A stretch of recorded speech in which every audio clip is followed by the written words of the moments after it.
Hi everyone, welcome to new series जिसमें हम बात करेंगे शेयर मार्केट में हो रहे फ्रॉड्स के बारे में। वो फ्रॉड्स जो अब शेयर मार्केट में आम हो गए हैं। आप हो ना हो, जाने या अनजाने में कभी भी इसका हिस्सा बन सकते हैं। और जब भी आप इसका हिस्सा बनेंगे, आपकी शेयर मार्केट की जर्नी हो सकती है वहीं पे खत्म हो जाए, क्योंकि ये आपका पूरा कैपिटल साफ कर देंगे।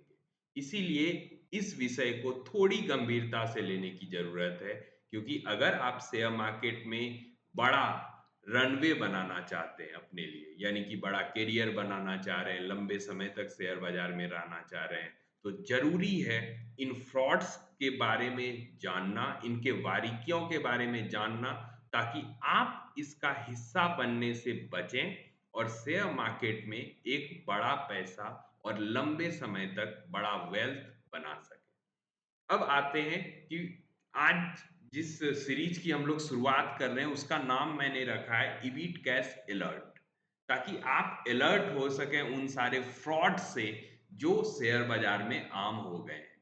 सबसे पहली जो फ्रॉड हमारे सामने आज आई है वो अरशद वारसी, मुन्ना भाई एमबीबीएस एक मूवी आई थी जिसमें सर्किट का रोल प्ले किया था इन्होंने। उसके बाद काफी लोकप्रिय हुए एक अभिनेता के तौर पे। उससे पहले गोलमाल और भी कई मूवीज में आपने इन्हें देखा होगा।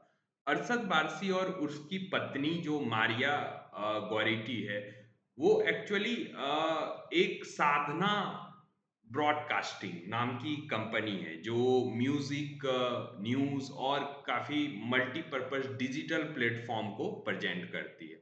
आपके सामने जो चार्ट खुला है, ये क्रिस्टल बिज़नेस सिस्टम का है, जो उसी कंपनी का लिस्टेड नेम है। यानी साधना ब्रॉडकास्टिंग का जो शेयर मार्केट में लिस्टेड नेम है, वो क्रिस्टल बिज़नेस सिस्टम का है।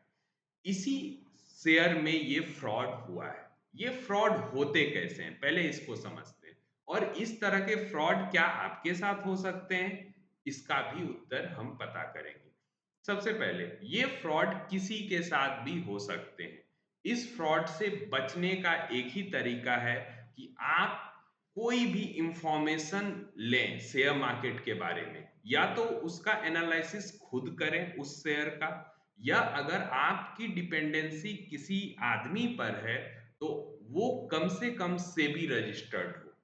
यानी वो कम से कम इतना जानकारी रखता हो ताकि वो आपको अच्छे से इन्फॉर्म कर सके। अगर आपने शेयर मार्केट के शेयर्स की जानकारी किसी ऐसे प्लेटफॉर्म से ले ली जिन्हें किसी भी तरह की जानकारी नहीं है, तो आपके साथ भी ये फ्रॉड हो सकता है। क्रिस्टल बिजनेस सिस्टम में हुआ क्या?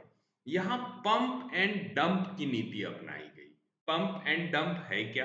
पंप एंड डंप एक ऐसी प्रक्रिया है शेयर बाजार में जो प्रमोटर के साथ मिलकर प्ले किया जाता है। बहुत सारी ऐसी कंपनियां हैं जो शेयर मार्केट में सिर्फ इसलिए आती हैं कि अपने पैसे को दुगुना, तीन गुना, चार गुना, कई बार 10 गुना, कई बार 1000 गुना करके निकल सके। उन्हें अपने कंपनी को लॉन्ग टर्म रन कराने या अपने कंपनी को बड़ा बनाने जैसे किसी भी चीज से कोई मतलब नहीं होता है। उन्हें अपने कैपिटल को 1000 गुना या 200 गुना, 300 गुना, कोई भी फिगर आप ले सकते हैं, करके बस वहां से निकलना होता है। इसमें उनका काम तो बन जाता है, प्रमोटर और उनके साथ कई लोग मिलकर ये काम करते हैं, लेकिन फंसते कौन है? फंसते हैं रिटेलर। और बिना रिटेलर के हेल्प के वो ये काम कर नहीं सकते। तो इस काम का सिस्टम कैसे प्ले होता है उसको मैं समझाऊंगा। सबसे पहले, जो भी कंपनी होती है उसके प्रमोटर और कुछ लोग मिलकर कुछ ब्रॉडकास्टिंग नेटवर्क को हायर करते हैं। अब वो ब्रॉडकास्टिंग नेटवर्क यूट्यूब हो सकता है, कोई न्यूज चैनल हो सकता है, या कुछ भी हो सकता है जिसकी पहुंच कम से कम 1000, 2000, 10,000 लोगों तक हो, और जिससे सुनकर लोग प्रभावित हो रहे हैं। अब यहाँ पे होता क्या है, किसी भी ऐसी कंपनी को ला दिया जाता है और बता दिया जाता है कि इन कंपनियों में इस तरह का मूवमेंट आने वाला है।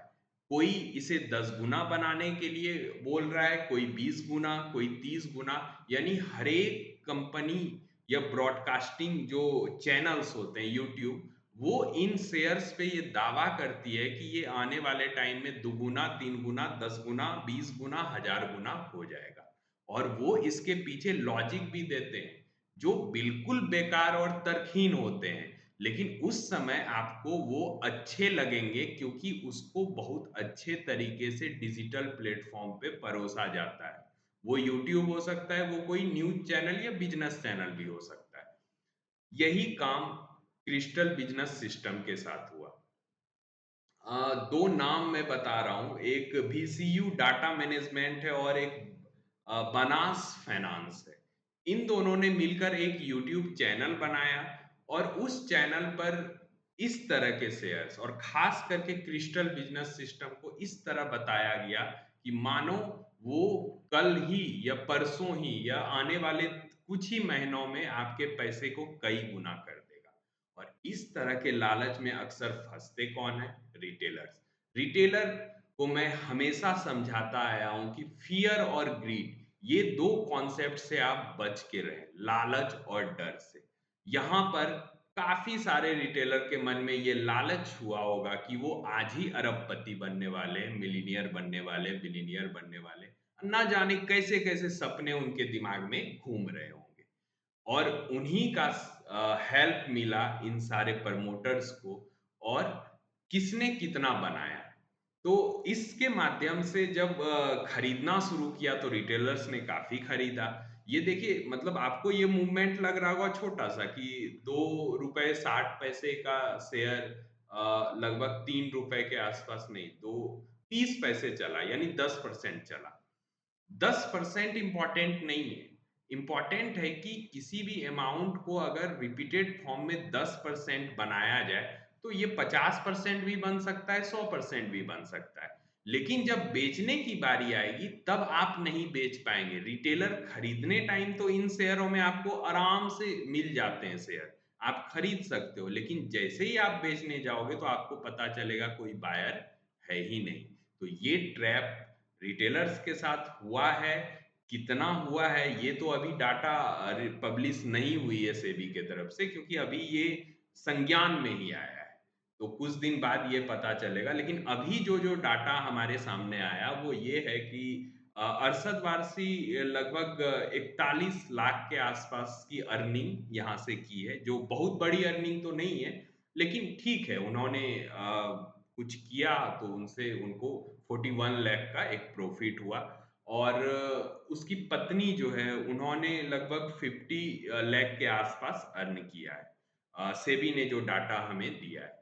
सेबी यहाँ पे दोनों लोगों पर 5-5 लाख का पेनल्टी और 5 साल तक ट्रेडिंग पर रोक लगाया है। अब आप सोच रहे होंगे कि ये उन पर रोक लगा है ना, तो वो तो पैसे को दूसरे जगह से भी मोबिलाइज़ कर सकते हैं। तो आपको ध्यान हो कि सेबी अब इतनी बेवकूफ़ नहीं हुई है। उनके हर एक ट्रांज़ैक्शन पर उनका 5 साल तक कड़ी निगरानी रहेगी। यानी कि अगर वो किसी भी तरह का फ्रॉड भी करना चाहेंगे, तो उनको बहुत ज़्यादा शार्प होना पड़ेगा। और मुझे नहीं लगता कि वो कलाकार हैं और दिमाग से इतना शार्प होंगे कि इस तरह का स्टेप भी लेंगे, क्योंकि इमेज वाइज़ भी उन पे इम्पैक्ट पड़ने वाला है। इनके साथ इनके भाई यानी कज़िन्स भी इन्वॉल्व थे और 2-3 कंपनियाँ इन्वॉल्व थी क्योंकि जब भी ऐसा फ्रॉड होता है तो 5-10 कंपनियाँ मिल के करती हैं और इसमें फ़ायदा तो उनका हो जाता है, लेकिन नुकसान किसका? रिटेलर्स का, यानी आपका, मेरा, किसी भी ऐसे रिटेलर लोगों का। इसीलिए रिटेलर सारे रिटेलर से मैं ये बोलना चाहूँगा कि आपको कभी भी किसी के भी कहने से शेयर्स को नहीं लेना है। यानी कि कोई भी ऐसा आदमी जैसे कोई सेलिब्रिटी है, अपने पीएम महाशय हैं, आप सही जगह से सही सलाह लें। अगर पीएम से आपको सलाह लेनी है, तो राजनीतिक समझ की लें कि कैसे अपना राजनीतिक पार्टी बनाया जाए, कैसे देश में स्प्रेड किया जाए। अरशद वारसी से अगर आपको सीखना है, तो एक्टिंग सीख सकते हैं, क्योंकि वो उस फ़ील्ड में माहिर है। लेकिन अगर उनके कहने पर आप शेयर्स लेंगे, तो ये तो बेवकूफ़ी भरी बात है और अगर आपको ये टेस्ट भी करना है, तो जब आप इन सब शेयरों में फँसेंगे, जब आप शेयर्स बेच नहीं पाएँगे और आपके शेयर मार्केट की जर्नी खत्म हो जाएगी, तो वो अनुभव आपको ये चीज़ सिखा देगा।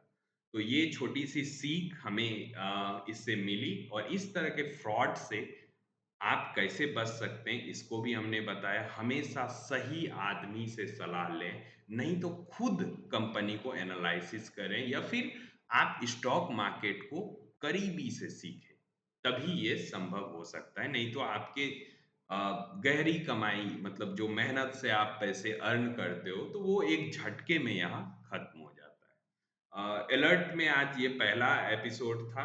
इसी तरह हम लोग इवीट कैश अलर्ट के नाम से अब इस सीरीज को रन करेंगे और जितने भी तरह के फ्रॉड शेयर मार्केट में होंगे और उससे हमें क्या सीखना चाहिए और कैसे बचना है, इसको हम लोग किसी भी फ्रॉड होने के बाद रिकॉर्ड करेंगे और हमेशा ब्रॉडकास्ट करेंगे। मिलते हैं अगले फ्रॉड पे, क्योंकि ये सीरीज का एपिसोड फ्रॉड पे ही बनने वाला है।